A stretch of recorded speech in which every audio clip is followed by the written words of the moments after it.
All my life, I've been searching, seeking to find myself, to find who I am. What is the purpose of me being on this planet?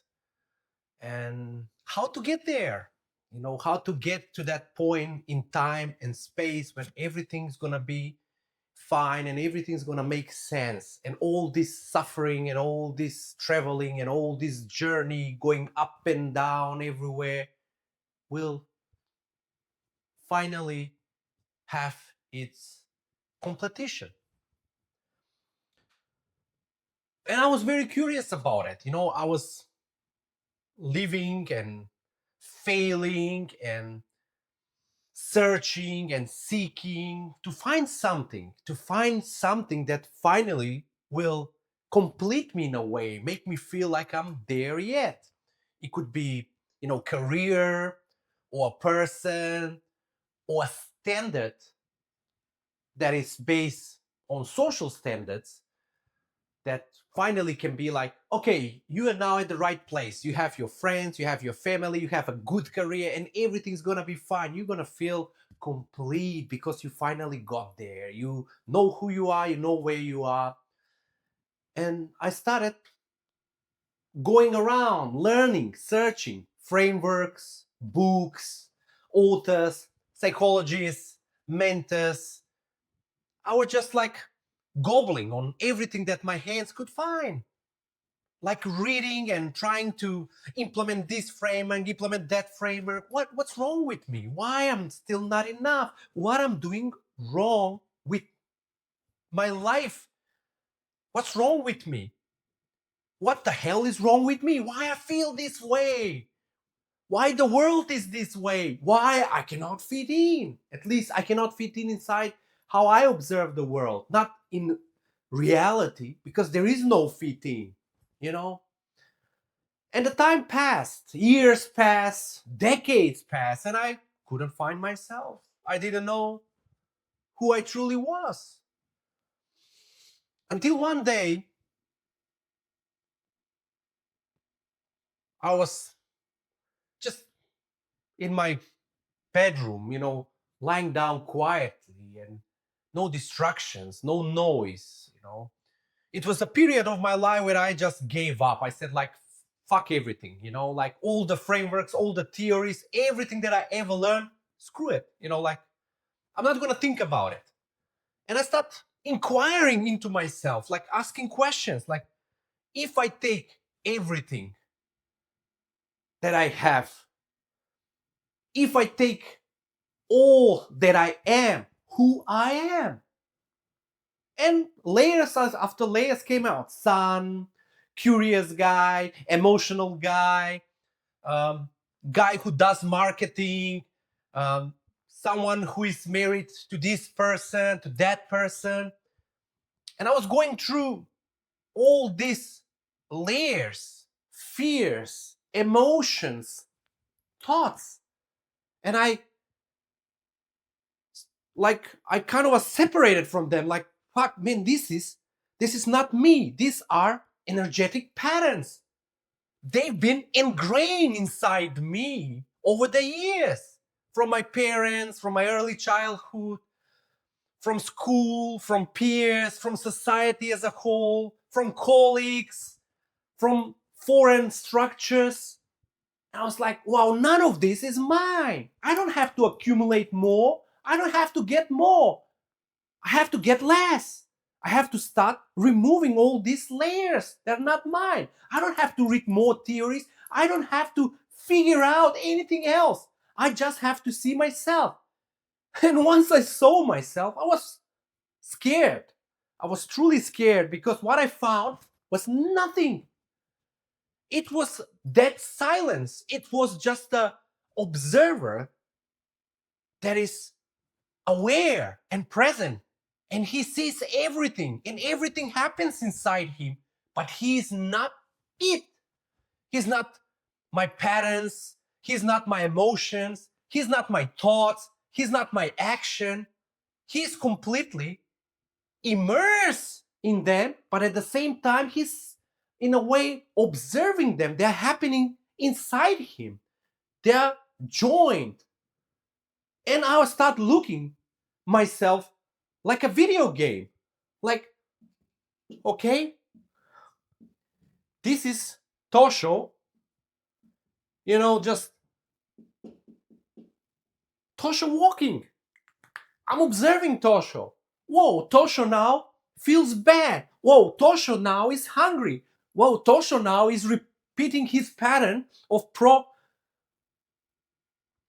avoidance and of responsibilities, for example. And I start looking myself from a bird eye perspective. Like, look at me. I'm part of this whole, I'm part of this nature, of this mechanism, but nothing that happens inside this body, in this vessel, in this avatar, it's me. Tosho was a name given to me from my parents. It's not even a name that I have chosen to have. And this changed my whole perspective on who I am. And then I started researching and I found out that, yes, these Eastern philosophies and religion, they were right in a way, that we are the awareness, that we are nothing but a collection. The true us is nothing. It's empty. It's above concepts or words of thoughts of anything that you can describe or say. But this avatar that we embody has his own archetypical patterns, thoughts, history, has its own life path. And once I realized that, I was free, in a way, not free from pain, from suffering. They come, but then I will look myself like in a video game, like in a Grand Theft Auto game, like, whoa, now he's being pissed off. Why he's pissed off? And I will ask myself, I will self-inquire, oh, why Tosho is moving this way? What energizes Tosho? Oh, he's energized when he speaks. He's energized when he's taking a long walks. What really kills Tosho's energy? When he has to listen people complain all the time, or uh, he has to do things that drain him, like repetitive, grinding things, everything that is based on repetition, it kills him. He doesn't want to plan. He wants to be spontaneous. And it was a liberation. I don't have to push myself to be better version, because this avatar has its own function. He moves around, he goes around, he sleeps, he cries. I have to just accept these emotions and this pain and just take it as an experience. I'm playing a game. When a bad emotion comes, I just cry with it. And I was just like, why I have this bad emotion? Why Tosho is having this bad emotion? And then I will have, once I sit with it for a while, I will find out, I will see the root cause. And then, whoa, I get a little bit better. Then the next time, I will go like, why Tosho hates this but likes this? His move, whoop, his move to what he likes. And that's good. Is he avoiding something, or is this his nature? And once you start asking these questions and you move naturally with what this avatar, or in this case Tosho, you will feel different, because you will understand that only one thing that is stable in this equation is the consciousness, is the awareness. It doesn't change. There is no time and space for it. There is only time, space when it's embodied in the avatar Tosho. And this avatar is created from energetic patterns. These energetic patterns are thoughts, stories, about the past, projections about the future, emotions and feelings, actions. But none of these energetic footprints is the real you. The real you is observing everything. And once you observe that, once you get that, you can enjoy and serve it life as an experience of the whole. You're not separated. You're part of it. It's a mechanism. It's energy moving and transforming. So stay with that. Start observe yourself as in a video game. I mean, I'm not saying to detach from yourself and not feel, but remember, these things are just energetic patterns. You feel bad. They want to show you something. They want to answer a question inside you. But that answer you can only find inside you. You don't have to go and read millions of books to know why you feel the way you feel. You just have to question yourself and see yourself more detached.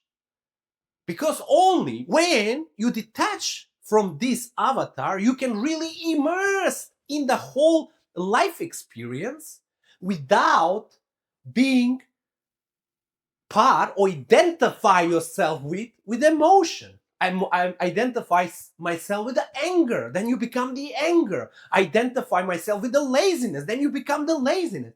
Identify myself with the failure or the story of failing, so I become the failure. You don't want to identify yourself with something that is transient, that's something that will change. It's just energies, it's patterns. And they all have like formulas, they're patterns, they're happening inside you. But they're not you. You're observing them, you're more powerful than them. So every time you have a feeling or you have a thought, remember, they're not real. They're based on some story that happened in the past or some moment in the past where you felt alone and you were in the survival mode. So you have to modify yourself to suit that environment so you can survive. But that was never you. It was the quiet observer that was present and was holding you. This observer is holding you in your saddest and in your happiest moments. He's there for you. And that's love. Love for who you are. The one that is part with everything around it. The one that is the observed and the observer. The one that is the ground that you walk on. So I want to ask you, and I want to end you with one question, with one deep question you can even ask today. Just close your eyes. Close your eyes. Take a deep breath. 1, 2, 3, and ask yourself, who is me? Who is me when all stories about myself are gone? Who is me when all feelings about how I feel at the moment are gone? Who is me when all the thoughts that come and pop up inside my mind are gone? Who is the one who is constant and stable at this moment? Not the transient thoughts, the transient feelings, everything that comes and goes, but who stays? And the one that stays, it's your answer. It's your true self. It's you. And you start from there.